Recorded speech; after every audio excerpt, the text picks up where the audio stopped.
morning to meet with the Iranians and attempt to finalize details of a peace agreement amid newly heightened tensions between the United States and Iran. Fox's Max Gordon in Dubai. President Trump officially signing a $70 billion immigration funding bill today. Homeland Security Secretary Mark Wayne Mullen. Now we won't have the Democrats threatening to shut down Immigration Customs Enforcement, which is ICE. Now, Democrats opposed funding for ICE and Customs and Border Protection, arguing the administration's immigration policies are too heavy-handed. Particularly citing those anti-ICE protests in Minneapolis. America's listening to Fox News. Here we grow again at the Sheeler Motor Mile. It's here, the all-new Motor Mile Chevrolet and Buick in Radford. More brands, more selection, and the same exceptional service you expect from a trusted community partner. Whether you're shopping Chevrolet or Buick, you'll find quality, value, and a team that puts you first. From rugged trucks and SUVs to stylish cars and family-friendly vehicles, the Motor Mile has something for everyone. With straightforward pricing and top dollar for your trade, there's no better place to buy. Bring us your trade, newer, older, paid off or not, and see why your car is worth more on the Motor Mile. Plus, with more inventory arriving daily, now is the time to shop the Motor Mile. Sheeler owns the finance company and makes getting approved for credit simple and easy on the Motor Mile. Flexible financing options for every budget to get you on the road fast. Experience the Motor Mile at 3 convenient locations: Christiansburg, Radford, and Pulaski. For over 50 years, we've got Southwest Virginia covered. The all-new Motor Mile Chevrolet and Buick in Radford. Certified friendly staff. No games, no gimmicks. Call 866-SHEELER1. Always open at MotorMileChevroletBuick.com. And ESPN Radio Extra Point with Chris Canty. So I guess my problem with the league and the appeals process is the incongruency of it, because it seems arbitrary to allow Cade Cunningham and Luka Doncic to qualify for postseason awards and not Anthony Edwards. And I think head coach Chris Finch put it best, head coach of the Minnesota Timberwolves. He said, and I quote, "I'm not sure why we have a rule if we have an appeals process that is overturned in 2/3 of the cases that were held before it. It feels more like a suggestion." That's what it feels like with the 65-game minimum rule. If we like you enough, then we'll let you slide. If you get close enough to the threshold, then we'll go ahead and push you over the top. We'll make you eligible for postseason accolades. But what players are really after is making you eligible for Supermax contracts. Correct. That's what they're saying. And I think it's absolutely disgusting. If you don't want to enforce the 65-game rule, then don't have the rule.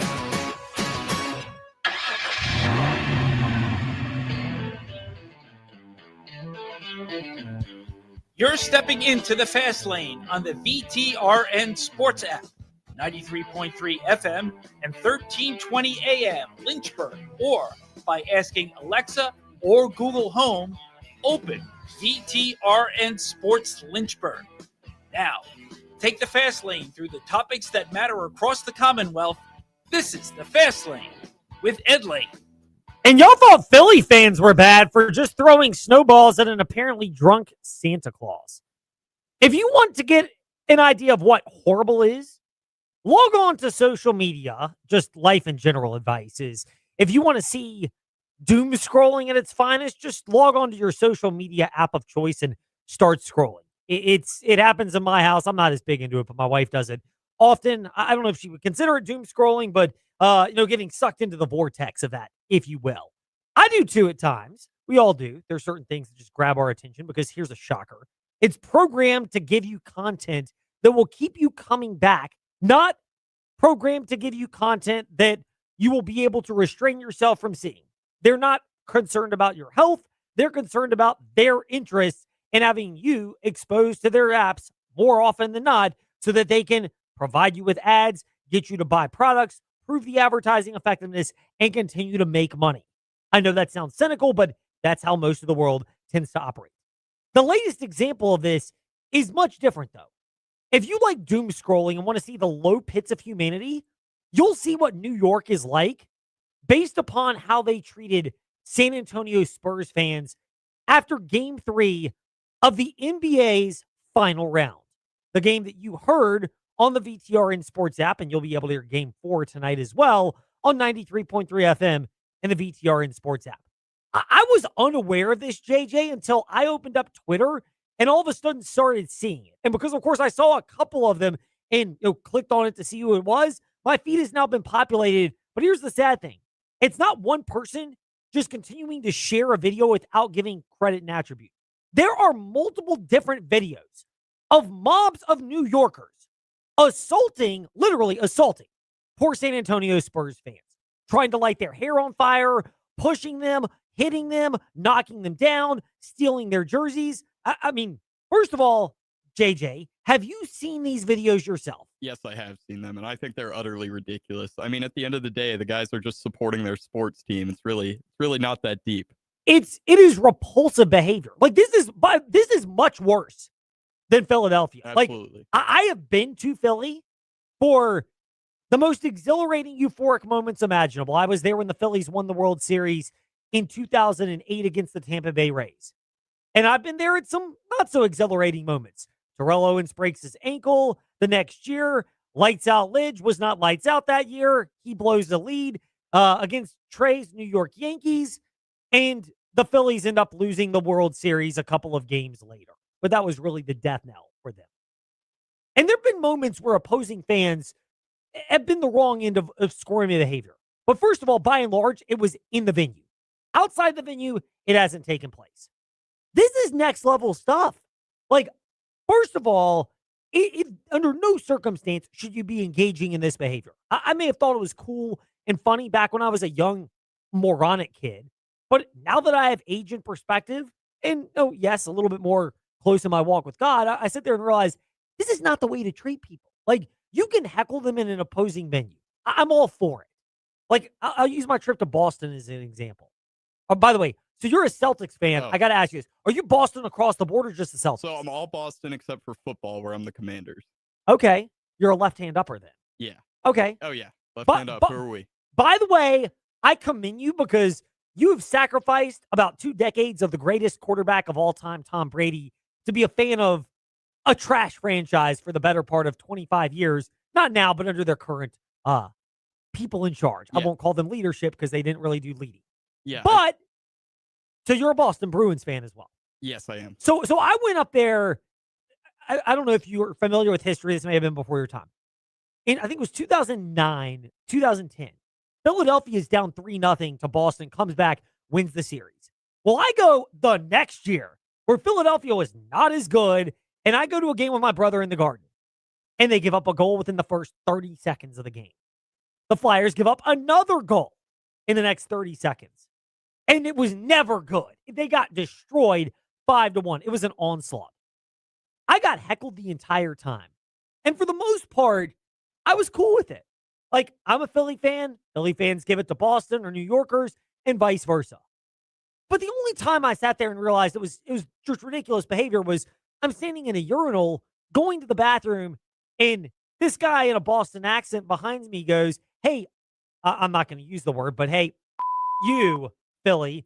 And he chucks a full beer at me in the back.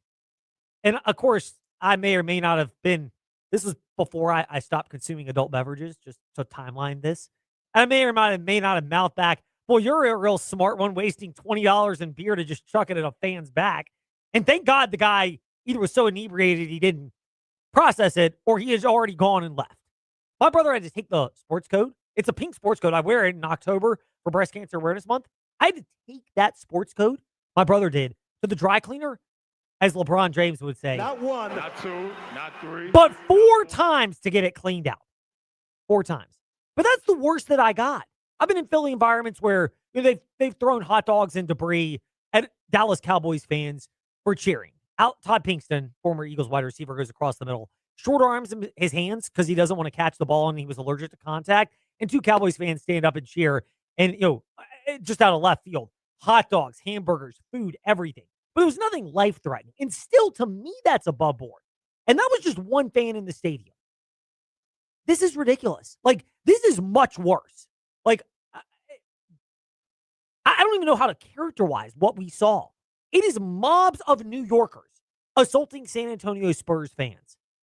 And for all the people that want to poo-poo on Boston fans and on Philly fans, like, New York is, if you wonder why people don't give credence to the way it's done in New York, outside of New York, and why people outside of New York go, it's not as good as y'all think it is, and we're really not enamored with it, this is an example of that behavior. Like, this is quintessential example of why that's the case. And I think the most amusing parts to this, first of all, the New York media, I know they've gotten dumped on from some people on social media. I don't get that. Most people that I know who are from the New York area have criticized this behavior, media members and celebrities, as they should. But here's the ironic thing about this. What happened to the whole New York confidence? Like, have you ever met a New Yorker who is shy on confidence? And I'm asking that, JJ, to say, have you ever met a New Yorker who may or may not be mistaken for being pretty arrogant about how great New York is and how we're the best and we always got it under control? Oh, absolutely. They're always expecting the absolute best for their team. I just spent a week at the beach with actually my uncle who's from New York, and all I heard all week was Nixon 4, Nixon 4. So that's the mentality that they carry. I don't think that confidence is still there anymore. Kind of got rattled after 2 nights ago. But you're right. I don't think I've ever heard a New Yorker not be so confident. Dude, let's call it what it is. It's New York insecurity. Yeah, absolutely. Like, dude, you're New York insecurity. Like, don't give me the New York confidence thing again. I am done with that. It's New York insecurity. You lost one game. One game. You still have home court of the NBA Finals against San Antonio. You lost one game for the first time in 13 games. And your confidence is fractured in your team that they're going to be able to get the job done to the point where you're going out. Like, have some confidence, y'all. See Spurs fans heckle them and say, doesn't matter, we're still going to beat you. But oh no, we're assaulting them. We're acting like morons. I mean, the New York confidence myth is a myth right now, JJ. Like, so? It's a joke. Like, if this is what your definition of confidence is, assaulting Spurs fans because you lost one game and still have a 2-1 lead and you've wrestled away and still maintain home court advantage. Don't give me the basketball IQ nonsense about how smart y'all are, because clearly y'all aren't acting that way. Don't give me the whole we're so confident thing. This is done. Let's put this to bed. It's preposterous. The only thing that's more preposterous about the New York confidence is just the behavior itself. I mean, we've got to draw a line in the sand here and have a level of perspective. And I will also say this much. I don't think it's the older people from New York. I think a lot of it's younger people. Like, if you look at the majority of people in this disgraceful behavior on social media, it does mirror a trend of, and I'll get political for 10 seconds here in the fast lane. It could be pro-Trump or anti-Trump protesters. But oftentimes the most vitriolic ones are people under the age of 30. Like, not to typecast your age range, but if you look at them, they don't look like they're 55-year-old people that are acting like hooligans and morons. Like, by the time you get to that point, even if you're not the richest person, you sit there and you can ask yourself with a level of confidence, is this worth it? And you can probably say the answer is no. But these people acting this way, it's ridiculous. And again, back to the discussion we had Monday and Tuesday about Brendan Sorsby with Texas Tech and the betting culture. I don't dispute that that's a part of it. But I've said this time and again. If you're upset because you bet on the Knicks to win in 4, you bet on them in that game and they lost, you need to re-examine your relationship with sports betting. Like, a lot of these people should be coming down here to Central Virginia Counseling on Wigington Road or Timberlake Road in Lynchburg and getting some anger management issues if they can't handle their sports betting, they can't handle their team losing, or any other level of adversity, because this is preposterous.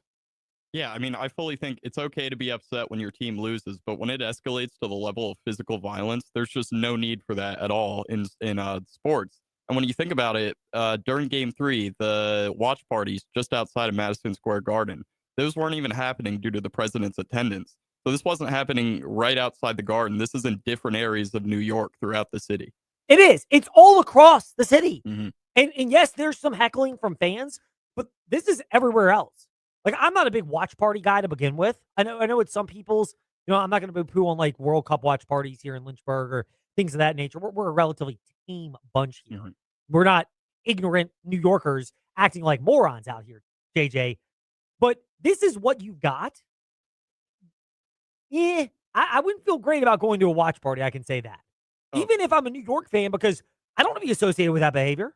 I'd rather watch from the comforts of my home with my family, not only knowing I'm in a relatively safe environment, and more importantly, I'm around people who are not going to give me a bad reputation for being associated, guilt by association, with idiots like this behavior. And then the other thing is, what happened to the New York people stepping in and just saying this is wrong? Like, all the people that you saw from San Antonio wearing Spurs apparel who are getting accosted, if New Yorkers are so great and people should aspire to be like the greatest city, supposedly, in America, in New York, why is nobody stepping in from that area and saying, look, this is not acceptable? Like, you saw the guy, you may have seen one. There's a guy, trying to tear down a street post in Lamp. And again, Philadelphia sports fan here, laugh at this one because they have plenty of times where you have to grease the poles up because everyone just climbs them up and acts like morons there, even when they win a championship.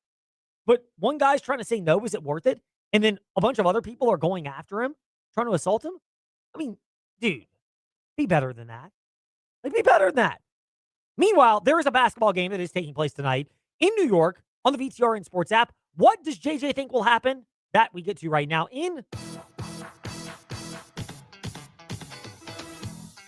It's time for Fast Five at 5-ish.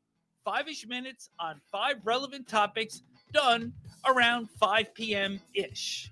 Ish, because our counting skills are kind of ish. Let's start with number 5. We teased it already, JJ. Do the Spurs even this thing back up and put more pressure on the insecure New York fans, or are we closer to America's nightmare of the Knicks getting an NBA championship? By the way, I actually really like the Knicks team. Like, I like a lot of the way they play and what they stand for. And the celebrity culture does not bother me. It's just the rest of it. It's like New York itself and the people there. That's what bothers me. But what happens after tonight, after you listen on the VTRN Sports app? Are we closer or are we further away from a Knicks championship? I think we unfortunately become one game closer to the Knicks championship tonight. So far in the series, one man, he's come through in big moments, but he has not been good overall, and that's Jalen Brunson. He's shooting right around 40%, just under it, and he has the same number of assists and turnovers in the series thus far, which is just unacceptable from a starting point guard. So I expect him to have a big game tonight, scoring-wise, but I also really want to see him get his teammates involved. I think that's the key for New York. So you think they find a way to navigate, because Stephon Castle's played really good defense against them. Does Brunson and do the Knicks find a way to kind of untether him from that to where he can have an impact when he scores, but also facilitating? I think so. I think the key is for him to stop playing so much ISO ball. There's been a lot of touches where he's shooting after holding the ball for 6 seconds or more. And at the end of the day, that's just not good team basketball. You got to keep it moving, keep it swinging, get OG open in the corner. He's automatic from there. I do think they play a better team game, but Brunson's going to be the key player tonight. Meanwhile, Number 4. what do you expect now? Or were you even shocked? We both called this yesterday in our novice NHL projections on the Carolina Hurricanes that they would find a way to win against the Vegas Golden Knights. It was 5-3, but it's kind of deceptive. This was another really thrilling game, and it's followed a script. Carolina gets out to an early lead. Vegas ends up coming back and evening it up or taking the lead. And then, or let me rephrase it. One team comes out to an early lead. The other ends up coming back and evening it up. And then we get into this wild type of game that we've seen over the majority of this series. Do you expect this to continue going forward? And were you at all surprised that that's how last night's game unfolded? I was not at all surprised just because of the way the Cup has gone so far. I mean, what a Stanley Cup it has been. Every game going down to the wire. Every game's been entertaining. It's just been a joy to watch. But I think tomorrow night, Carolina goes out there and they do win game 5. It's gone Knights, Canes, but I think that pattern breaks with the next game. I think it does. And here's the thing. I don't put it past either of these series to go 7 games. You know, the Spurs, even if they lose tonight, 2 of the 3 will be in San Antonio. And while the excitement in game 6 in the Garden would be big if they could clinch, there's also a level of pressure that'll come from that. And, you don't know how this team's going to handle that type of pressure. We certainly know how the fans are going to handle it. Probably not very well. But we don't know how New York is going to handle that type of pressure.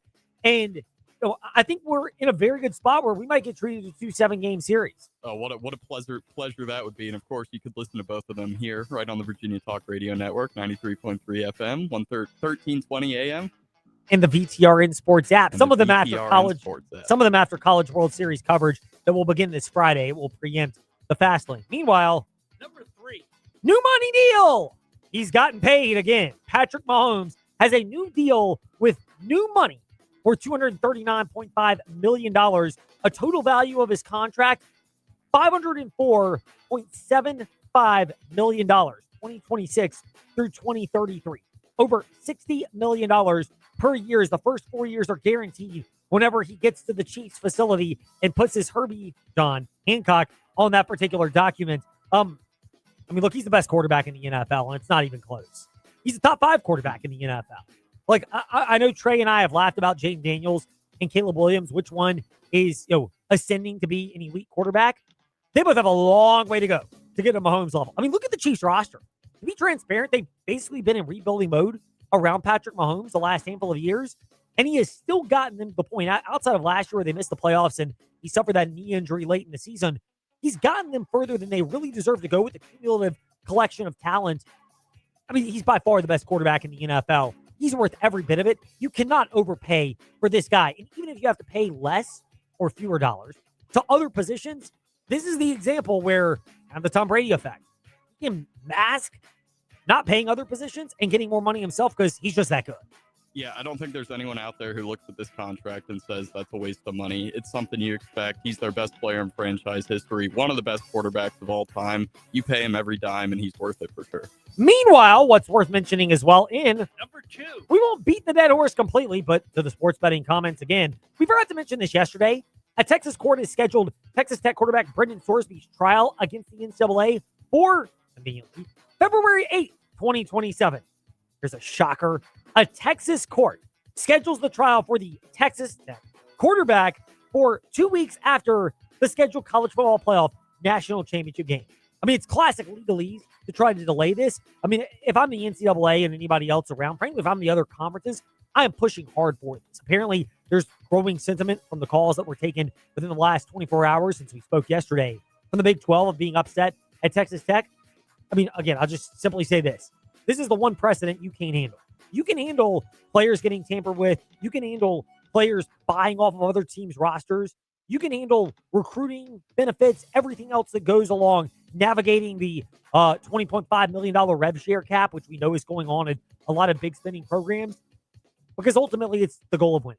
This is the one area where I think we sit there and go, almost everybody is united in an era where people aren't united on anything, even in sports, much less life. They're almost all united that this is a bridge too far to cross. And having his trial scheduled after February 7th, to me, it's a no-go. I think we've got to get a resolution sooner than that.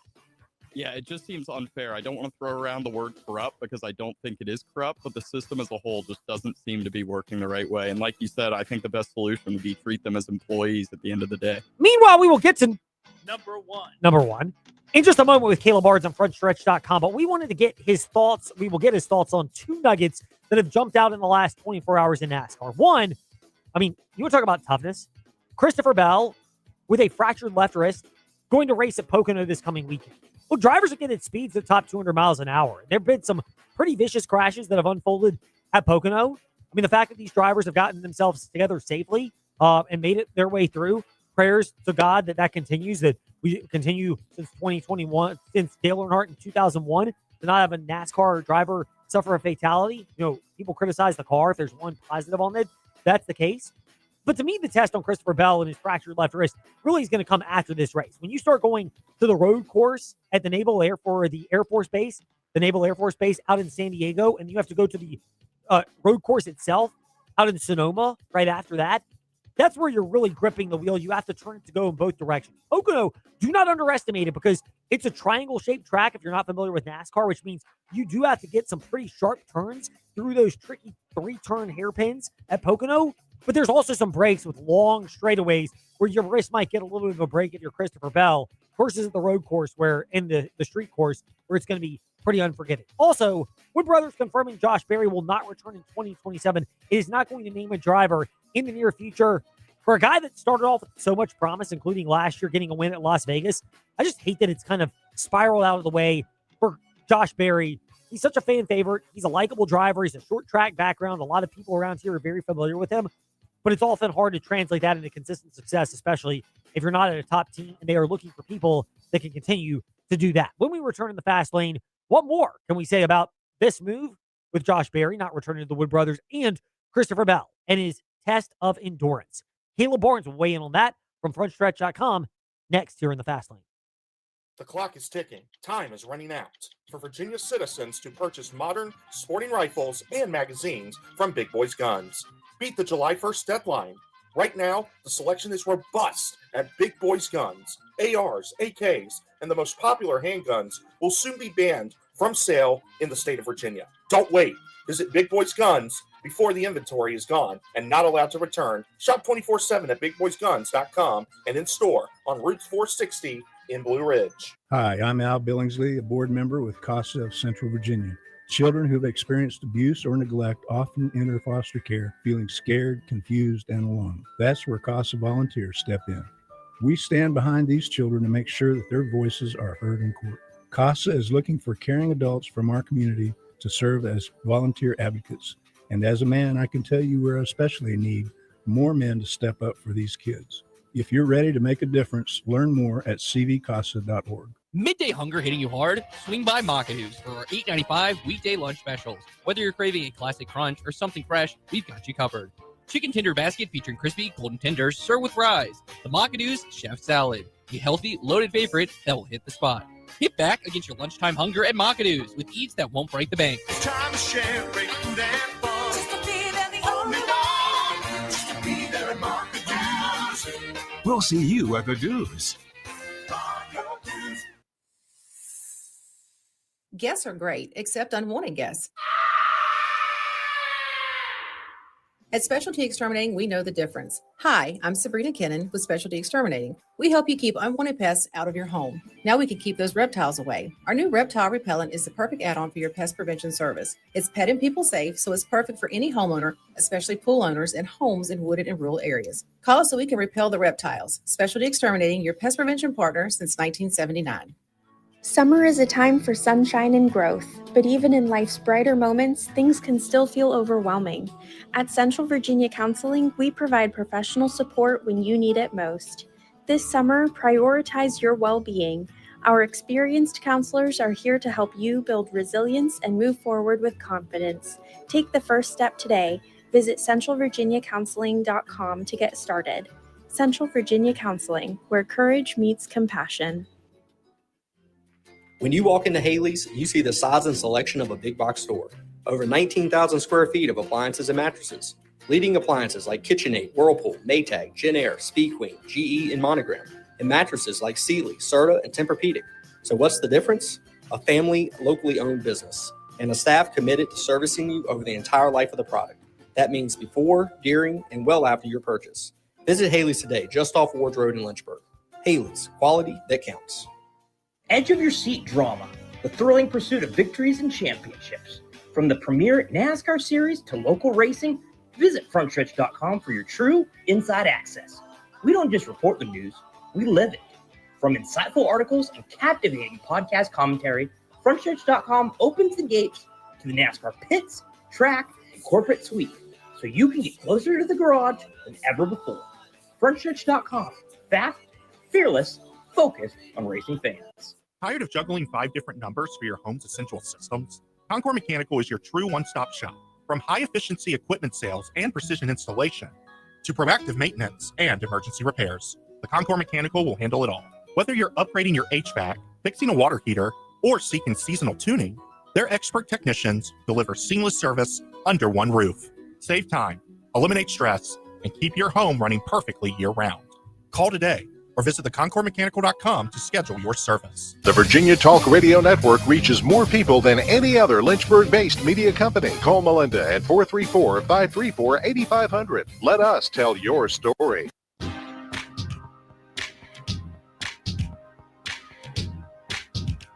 Step into the Fast Lane 24/7 at Trey Lyle VT and Fast Lane Ed Lane on Facebook, Twitter, Instagram, YouTube, and wherever you listen to podcasts.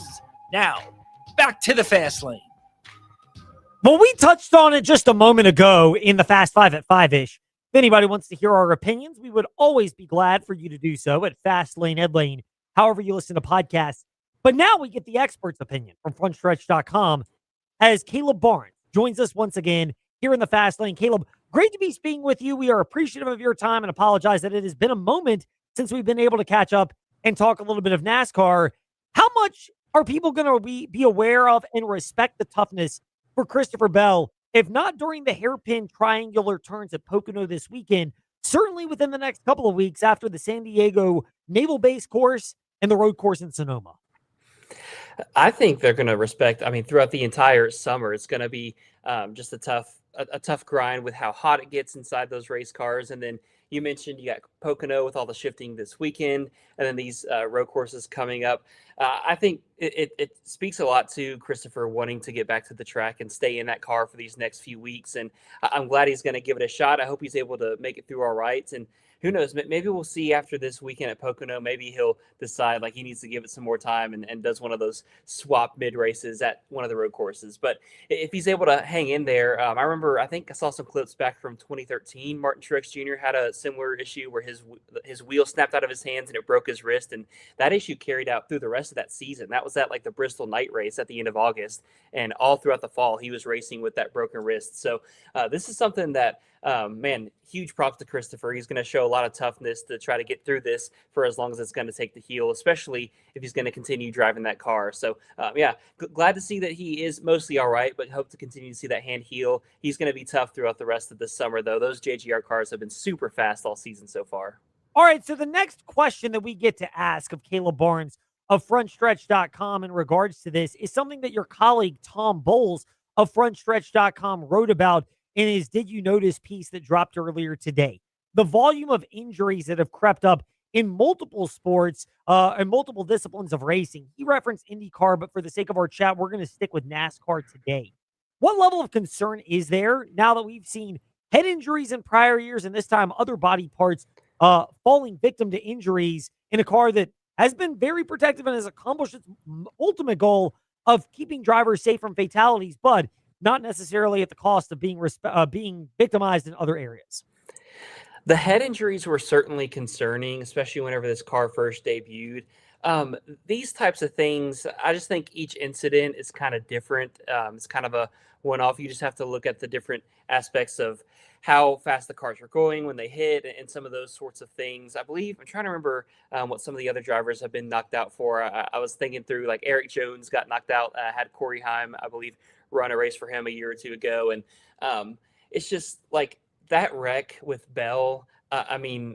If he hopped out of that without an injury, I would have been more surprised just because of how hard that he hit and the angle. And not only did he just destroy the wall, literally, they had to come in and fix the wall. After he bounced off the wall, then Chase Elliott hit him at almost an equally hard angle, car to car right there. So with the speed that it happened, he wasn't able to get his hands off the wheel. We've seen more drivers do things like that, try to get their hands off the wheel because that thing snaps whenever they hit the wall. But that's ultimately like, again, I wasn't super surprised to see it. You never want to see injuries happen in racing, but at the same time, these types of ones, it's a little bit more understandable than when we were first having all these head injuries with the concussions and everything. They found ways to soften the hits as much as they can, but the steering wheel and just kind of the way that it snaps and some of those things, there's only so much that you can do to try to keep a driver's hands safe in those moments. But I'm not super concerned at this point unless it becomes a trend again. Like I said, those head injuries, bad,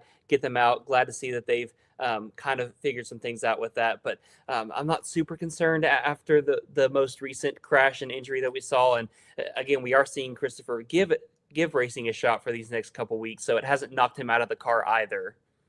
I heard the debate with Tom Bowles, Dalton Hopkins, Chris Graham, and Brian Nolan on the Front Stretch Happy Hour podcast that dropped for most people last night. They listen live as they can every Tuesday at 7:30 on the Front Stretch YouTube channel. But to get my usher on for a moment in the fast lane, I listen in podcast form so I can consume it while I'm running. So when I listened to it, I heard the debate about how this injury, and if it really solidifies the idea that we are now down to a 2-driver race for the NASCAR regular season championship and even the postseason championship. Are you ready to go that far, or are you still holding out hope? Maybe starting this weekend, if not in the near future, some Chevrolets can weave their way into the mix as well. I think the regular season championship is going to come down to Denny and Reddick, just with what those two have done so far, and then what you know from Denny Hamlin, what you've come to expect from him out of the summer months. Now, the road courses do pose a bit of a concern for Hamlin. We'll see if he's able to keep up with Reddick. And Denny even said on his own podcast that he thinks he still needs some more help in terms of bad luck from Reddick's perspective to try to even catch that 45 car. That being said, I think as much as we talked about like the chase and this new points standings and like it still matters, like the drivers have said they think you need to be in positions 1 through 5 once the reseeding happens. I still think there's a lot more that could happen once you get that reseeding. So I'll go ahead and give that two horse race battle for the regular season championship. I'll go ahead and give into that storyline, but I'm still holding out hope, or I don't know about hope, but I'm still holding out the belief that once the chase comes around, that anybody can find speed throughout those last 10 weeks and really go and contend for the championship. Not just those that 11 or 45. I think it could be anybody within that 16 race field if they find enough speed and contend for enough wins, like a Tony Stewart back in 2011. Again, that was rare, but I think it can still happen. Well, you mentioned Tony Stewart in 2011, and I mean, that's the thing that keeps coming back to my mind. Kyle Larson's the easy one in that maybe it's a William Byron, a Chase Elliott, or somebody else, but the potential that somebody, Chevrolet, they're not there, but they're not too far off on speed, and that somebody could get to that point. Is Kyle Larson the obvious candidate out of the bunch? Do you look at Chase Elliott because he's been more consistent as a driver that could get on a heater this coming summer, and all of a sudden we're not really talking about him now, but he's lurking in the weeds enough, and don't look now, but when the chase starts, maybe he's in that top 5. I think Kyle Larson is kind of the obvious guy that you think of that can catch lightning in a bottle, like Jimmy Johnson and Jack Nouse used to do for those 5 straight years whenever they went and won those championships. But I do think Chase Elliott is the more consistent guy. He already has those 2 wins. He's been the most consistent Chevrolet Hendrick driver to me. And then I think you still got to pay attention to the Ford camp, just what Penske has done the last few years. Like, they've had those types of runs where the last 10 races, especially Ryan Blaney, is that guy who goes and knocks out a couple wins, is super consistent. And again, it just really comes down to finishing those races well, not getting caught up in any messes just for those last 10 races. But I'm looking at like Elliott, Larson, and then Blaney as possibly the 3 that could upset those Toyotas when it comes time to decide who wins the championship during that 10 race chase. Yeah, I mean, that seems like a very reasonable grouping. You're not sure exactly where they are, but we've got time to sort that information out. Now, when we get to Pocono this coming weekend, is it Denny Hamlin and everyone else, or is it Toyota and everybody else? I think this weekend at Pocono, it's Denny Hamlin and everyone else, just what he's done at that track in the next-gen car. We're at a weird part or a weird point with this car where I feel like, in my humble opinion, that we've been to enough of these racetracks that even though we talk about parity and these teams are so equal, I almost feel like we're starting to see a lot of the same winners at the same tracks. And we saw that with Denny Hamlin back-to-back at Michigan. And Denny's been fast at Nashville, finally broke through to get that win a few weeks ago. He's been so good at Pocono already in this next-gen era that I think it's going to take something kind of special from the rest of the field, even his Toyota teammates, to knock him off the top. I think he goes ahead and gets that 3 in a row. I think he's going to have a hard time getting 4 in a row as we go to road courses after that. But I think he'll set that new mark with 3 in a row coming up this weekend at Pocono. Yeah, I mean, it is. There's a real good possibility of that, given how well Denny Hamlin has run, having won 2 in a row and really been a threat at Charlotte before the weather wreaked havoc on everything there. If you're looking for challengers, do you look within his own team at Joe Gibbs Racing? Do you add Tyler Reddick and the slumping Bubba Wallace to the mix? Where are you looking in terms of drivers that you would be not surprised if they happen to be the ones in victory lane on Sunday? Yeah, I mean, those Gibbs cars were fast the last couple weeks. And last year, Chase Briscoe obviously kind of did what he did with playing the few mileage game, got out in front, got that track position. That's the other thing. It is such a track position race that it comes down to. But those Toyotas were fast. It was hard to get a read. I felt like Chevy showed something last week compared to where they've been in the past. But like I said, it was kind of hard to get a read because of all the carnage and chaos that happened. I did notice staying outside the care center, it was like the top 5 or 7 positions were largely Chevrolet, and that was kind of in stage 3. But again, like I said, that was after guys like Reddick and Bell had already been involved in some of the stuff up front and taken out. But that being said, I do think that, I mean, if Hendrick's going to start showing something, I think now is the time. If they can carry over some of the speed from Pocono. Larson, Elliott were good last week. I thought William Byron was pretty fast, but just kind of got mired back in traffic, and strategy kind of offset him a little bit. So, but yeah, I think Denny's biggest competition is going to be his teammates, and then maybe just a step behind will be those Hendrick boys, just again, like we've been seeing so far this season. Speaking of Toyota, Corey Heim to 2311 Racing. I know Riley Herbst improved over the course of this season compared to last year, but was this the no-brainer move for 2311, given that you're in a spot where you can add, let's be real, more of a generational talent to complement Tyler Reddick. We've seen what he's done this year, and Bubba Wallace, who's got more proven pedigree. I think it had to be. I mean, just from what Corey's shown in the Truck Series, as Toyota, you don't want to let that guy walk. And I mean, I guess the rumor is that they're still going to also be hanging on to Riley Herbst in the form of Legacy Motor Club.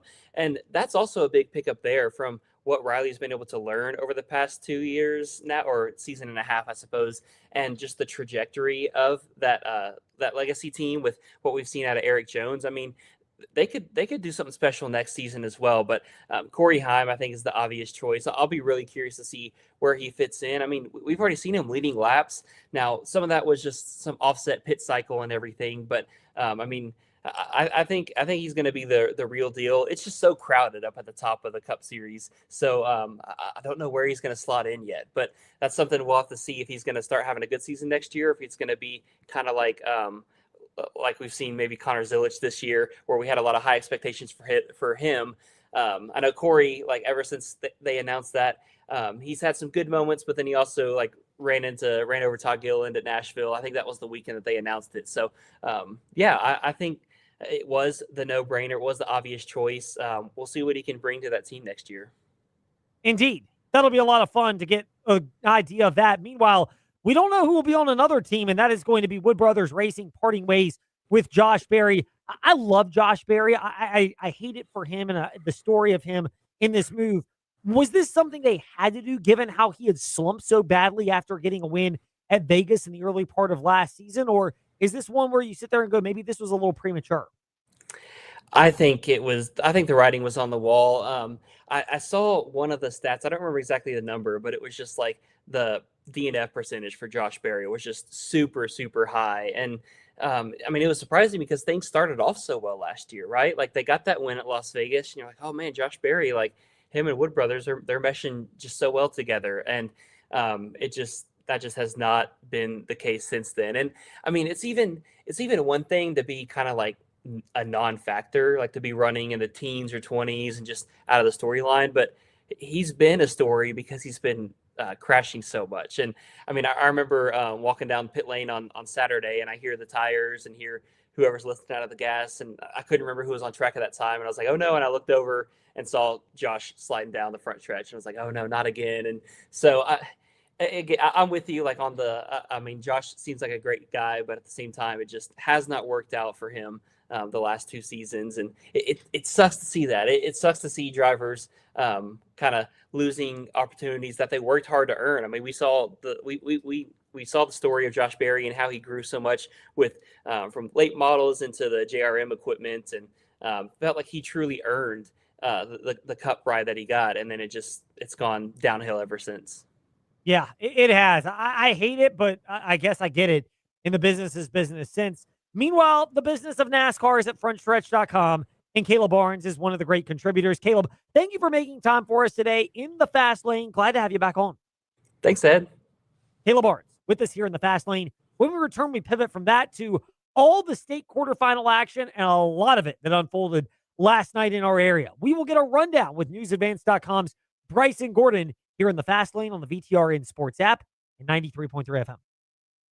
Celebrate 250 years of America with massive savings during the Liberty 250 savings event on the Sheeler Motor Mile. Right now, get an additional $250 fuel savings discount on all new and used vehicles. An additional $250 in fuel savings. Shop over 2,000 new and used vehicles in one location, including more than 1,000 quality pre-owned vehicles with most makes and models at the Used Car Superstore. Plus 12 new car brands in Southwest Virginia. Honda, Hyundai, Kia, Toyota, Subaru, Chevrolet, Buick, Mitsubishi, Chrysler, Dodge, Jeep, and Ram. Used cars starting at just $59.95. $59.95. And your trade is worth more. Shop local and save with straightforward pricing, exceptional service and selection, certified friendly staff, no games, no gimmicks, and more inventory arriving daily, plus flexible financing options for every budget. We've got the credit. The Sheeler Motor Mile delivers choices. The Liberty 250 savings event on the Sheeler Motor Mile. I-81 exit 118C in Christiansburg. Call 866-SHEELER1. Always open at Sheeler.com. Example 2009 Chevrolet Impala, stock number KA260134B, plus tax tag title and $697 processing fee. Big news, everyone. Earthright Roofing is giving away a free roof. Go to our website to read the terms and conditions and see if you qualify for up to a $10,000 asphalt shingle roof at no charge. Must be 15 years or older roof to qualify. come to our showroom for a double entry into the contest or go online for an entry. Enjoy, and we look forward to meeting you soon. Thank you. Visit earthrightroofing.com or call our office at 434-248-3697 for more information about the contest. We look forward to hearing from you. Starting a landscaping business, growing your fleet, Miller Built Outdoor Equipment is focused on commercial turf professionals across Central Virginia. We help you choose the right Toro commercial mower, professional handheld equipment, and the right support plan so your operation grows the right way. Commercial turf is your business. Supporting it is ours. Miller Built Outdoor Equipment on 12th Street in Lynchburg. Spring means green lawns, open windows, and afternoons spent outdoors. At Brownstone Properties, you'll find homes with private yards, with locations near scenic walking trails or beautiful local parks, perfect for family picnics or peaceful strolls. This season, find your place to grow. Start today at brownstoneproperties.com or call 434-385-1025. Brownstone Properties, where home is at the heart of everything we do. Are you sick of running your dryer longer just to dry your clothes? It might not be a dying appliance. It might be a clogged up dryer vent. Call Black Goose Chimney Service to find out. Their certified ventilation specialists don't just diagnose chimneys. They also clean dryer vents through the entire ventilation system. Get peace of mind as you're protected from lint clogging your dryer vents, one of the most common causes of house fires. Call Black Goose Chimney Service today and visit blackgoose.net to schedule your dryer vent cleaning. The clock is ticking. Time is running out for Virginia citizens to purchase modern sporting rifles and magazines from Big Boys Guns. Beat the July 1st deadline. Right now, the selection is robust at Big Boys Guns. ARs, AKs, and the most popular handguns will soon be banned from sale in the state of Virginia. Don't wait. Visit Big Boys Guns before the inventory is gone and not allowed to return. Shop 24/7 at BigBoysGuns.com and in store on Route 460 in Blue Ridge. Hey, this is Virginia Tech analyst and former Hokies tight end Mike Burnham. You're listening to The Fast Lane with Ed Lane and Trey Lyle. Join the chat at Trey Lyle VT and Fast Lane Ed Lane on Facebook, Twitter, YouTube, and Instagram. We had winners, lots of them last night. Unlike in New York on Monday, where there weren't any winners, at least those, because the Spurs fans who thought they were winning and celebrating got accosted by the New Yorkers who couldn't handle one loss. That New York confidence was on fine display on Monday night. Meanwhile, somebody who has plenty of confidence because he is not from New York. He is not a fan of the New York teams. He is a fan of their mortal enemy team up there, the Boston Red Sox. Bryson Gordon with us here in the Fast Lane. PG, first of all, what hat is that right now? Little Travis Matthew hat here. Just I'm too ashamed to wear the Red Sox hat these days. You get a lot of ugly looks in public, so it's in the bag. It's in the bag till maybe in the fall. We'll see. Can't be any uglier than New York looks. People think you might have cost them at the grocery store. I would never be called that in a Yankees hat, man. That'd be terrible. I mean, we can't all be as ugly as Trey Lyle is only when he's wearing that hat. He looked dapper, by the way, this weekend in his wedding photos because there was no Yankees apparel on. It's funny how that works, right, PG?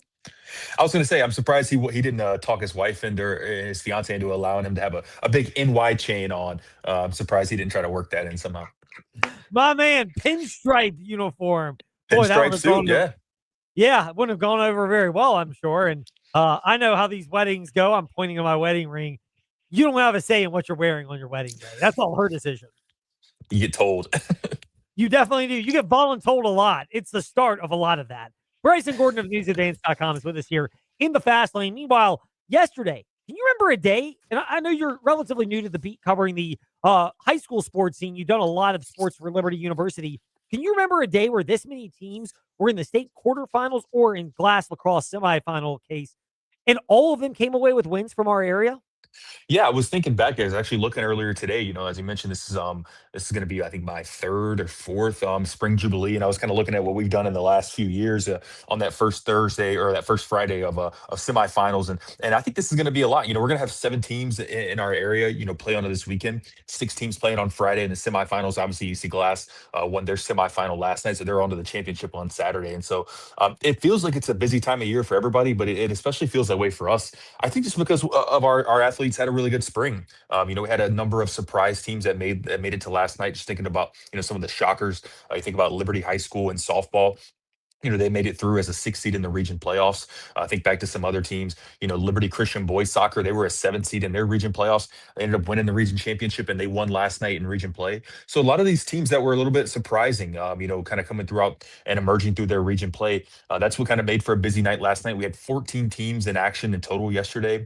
When you include the Glass girls tennis team, they were out in action out in Jamestown, and so there was some action everywhere you looked last night. And as a sports reporter who likes to stay busy, 7 teams is nice. I'm glad we have a lot of happy kids that are playing in the state semifinals this weekend, but that's a lot of teams. And so, we'll see how things go this weekend. But as I mentioned, kind of happy for everybody that the Lynchburg area seems to be having such a great spring sports season right now. Well, we're grateful Bryson Gordon has been able to catch his breath and is giving us a moment while he is mentally preparing for what's going to be a very hectic weekend of coverage at newsadvance.com. Let's start with EC Glass boys lacrosse because they're the one that has a state championship on the line in Class 4 this coming Saturday. How did they go from the team being the proverbial team nobody wants to play, where you knew the potential was there, but they hadn't quite put it all together, to one that clearly has and is trying to compete for their second state title in a decade? Yeah, you talked to Coach Renuska, Eddie Renuska, and it seems like a group that they knew that they had a really special team at the beginning of the season, as you mentioned. Like, they had a lot of guys that were coming back from last year's team that didn't necessarily make the state tournament. They fell short, lost to Jefferson Forest in the region semifinals, but they returned a lot this year. They felt like they were the best team, at least in the local area when it comes to them in Jefferson Forest. And you really saw that in the one time they met in the playoffs. I mean, Jefferson Forest really struggled to take possession of the ball at any point. EC Glass really commanded the ball. They commanded the scoreboard. They commanded it over both days that they played. And EC Glass, really, that was kind of their statement to be, the best team in terms of lacrosse in the area this year. I think what kind of has separated the team in the playoffs has been not just the addition of John Sorensen. John Sorensen played for them, early in the season. He missed, almost 6 weeks, I think, with a hip injury. He's made his way back for the playoffs. He's an incredible attack player. He's somebody who's going to keep their offense going. But what has really, kind of made them better is the fact that while he was gone, it put guys in positions that maybe were, one spot on the depth chart above where you might be usually. And so now that Sorensen's back and a lot of these guys are stepping back into some roles they may have been accustomed to early in the season, they're more prepared. They're ready. They've been playing in big spots all season long. And I think in general, you're just seeing a team that as I mentioned, you talked to Coach Renuska. They seem like they're fighting for each other. They seem like they're, really coming around each other, and they're playing their best lacrosse all year. They beat an unbeaten team in Meridian last night on the road. They've been road warriors throughout the entire, pretty much the entire playoffs, except for their state quarterfinal game at home, which they earned by beating Salem in the region championship. And so they'll play Salem again on Saturday. They played twice this year. They've gone 1-1. You think about a classic championship game, you can't really ask for much more. It'll be the rubber match in every sense of the word. And it's kind of cool. You think about all the good lacrosse teams you have in Northern Virginia and out there in Richmond, but to think that 2 teams from the 434 here in in our backyard at EC Glass and Salem will be playing for the lacrosse state championship in Class 4. It's kind of a cool thing, and really speaks to the growth of a lot of the coaches and players in the local lacrosse scene to kind of build it into the situation where you can have an all area lacrosse championship like that. Yeah, I mean, it's been the first time that's happened. So often Glass has run into teams from up in the Northern Virginia or the Richmond or Virginia Beach areas, and now all of a sudden you get basically a Central Southwest Virginia matchup with Glass and Salem competing for a state championship. Are you expecting this to be kind of another one of these closer bare knuckle defensive type games on Saturday? I would anticipate that. You look back to their first meeting in the regular season, and when Salem won by a handful of goals. Glass wasn't necessarily 100% healthy in that game. I think they were missing some key guys. It was early in the season. It felt like that was maybe the feel-out game of the 2 that they have at least played so far. And then you flash forward to last week. It was a really grinded out, as you mentioned, a low-scoring game. I think Salem led 5-3 actually in the fourth quarter of that matchup before EC Glass scored 4 straight goals kind of late in the game to surge into the lead and take control. They eventually won 7-6. And so I think you're going to see more of a game like that. Like, these teams, you talk about it in football, you talk about it in all kinds of other sports. Like, it's hard to beat that team. When you see them a third time, like, they know your intricacies, they know everything about you. And especially when it's a region foe like Salem, where they see each other on a year-to-year basis. These teams are so familiar with each other. So I think, with the 2 quality coaches and 2 really quality teams, you're going to see them, I would anticipate maybe things are a little bit nervous in the early going because nobody wants to make the first misstep. But I think at the end of the day, you're going to see pretty comfortably the two best teams in Class 4 for lacrosse. I mean, Eddie Renuska said it. He thought all season long they'd be, if both teams took care of business, they'd be facing Salem in this game, and it's worked out that way. Both teams have kind of rolled through their first two playoff games. Salem had a little bit of a closer game than Glass did last night, but they made it here and they made it back after losing that region championship to Glass on their home field. And so I think it's going to be a tight game. I think it's going to be a low scoring game, but I think the team that can finish strong is going to be the team that comes out on top. You saw that in the region championship, and I think that the last 4 or 5 minutes of this championship game will probably be what decides it. NewsAdvance.com's BG Bryson Gordon with us here in the fast lane. What if I told you the one team left from LCA would be boys soccer? That's a great question. I think I was actually at LCA last night talking to people about that. I said, what would I have told you back in March if this was, the last team you're hanging on to is the boys soccer team? A lot of people would be shocked. And I think even go back to last week, you'd have been shocked. This was a team that was the number 7 seed in their region in their Region 3C tournament. They've really come together quickly. I will say, that their record and their seed might be a little bit and maybe not quite indicative of how good they are. 4 of their 5 losses came to EC Glass and Jefferson Forest 2 times each. Those are 2 Class 4 teams who are really good, really competed for their region championships. And so I think LCA was always a little bit better than their record showed and their seed showed. But I think expecting this team to be one of the final 4 teams in Class 3 boys soccer standing, that might have been a little bit of a stretch at the beginning of the season. Once again, that's just a testament to these guys like, Christian Banks, their leading goal scorer on the season. He's been incredible. I think he has upwards of 10 goals in 4 playoff games already. Dylan Rice is another midfielder, kind of a forward guy who's been great for them. And Coach Oswald Atten, I think he's been there for 4 years, really took this program from a team that wasn't even considering, wasn't even making the playoffs a couple seasons ago.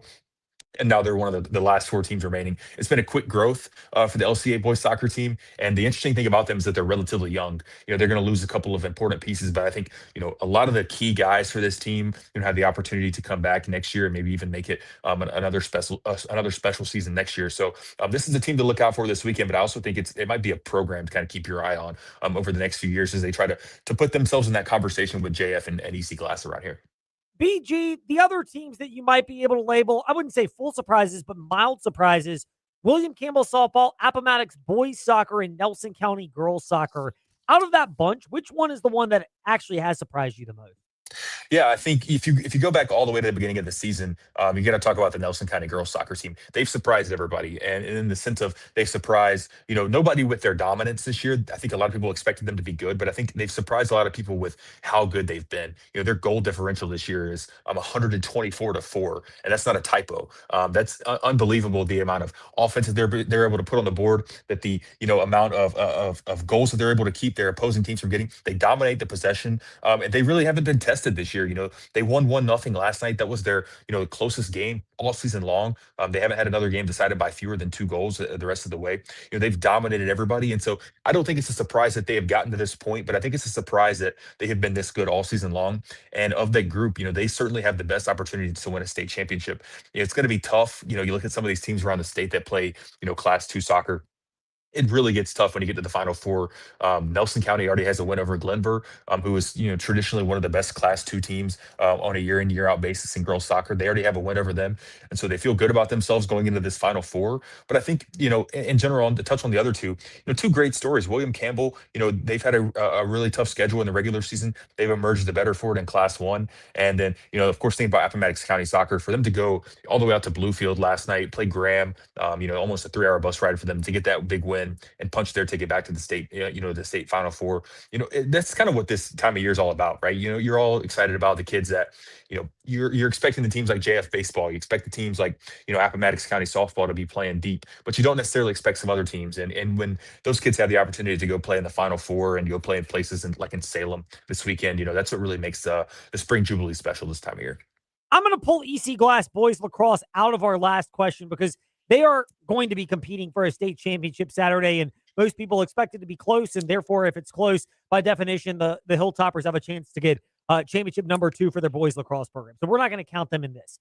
Out of the rest of them, Nelson girls soccer, Appomattox boys soccer, LCA boys soccer, William Campbell softball, Appomattox softball, or JF baseball. If you were to say these 2 compete for and win a state championship, would JF baseball and Appomattox County softball be the most logical ones out of that bunch?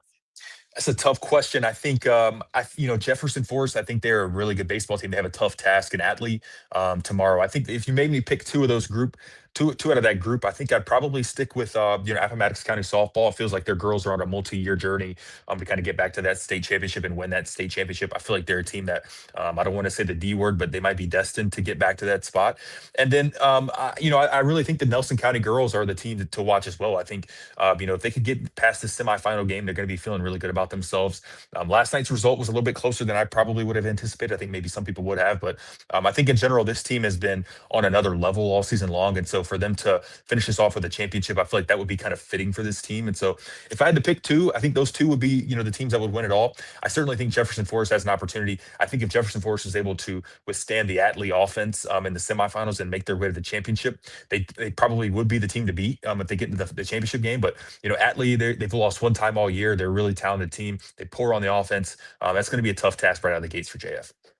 Bryson Gordon giving us a nice synopsis of everything in local sports. BG, appreciative of your time. I promise we will talk some Liberty Flames at some point here in the fast lane. But outside of recruiting commitments, since they seem to be picking them up every single day now, every time you breathe, there's a new addition to their football recruiting class. Not a whole lot else going on, so we will table that for next time. Yes, sir. That's what I was going to say. I think they might have added a 3-star while I'm talking to you, maybe. Not just kidding. Send me scouring the Twitter, getting distracted again. Bryson Gordon with us here in the fast lane. BG, good to chat. Always a pleasure. We'll do it again soon. Awesome, man. Thanks for having me on. Our pleasure. Bryson Gordon with us here in the fast lane. W227 BG Timberlake, WVGM Ellensburg, WMNA, Gretna Danville Southside. Now on to Freddie and Harry, and then Game 4. San Antonio, New York, NBA playoffs on the VTRN Sports app and 93.3 FM. Progressive.com and apply today.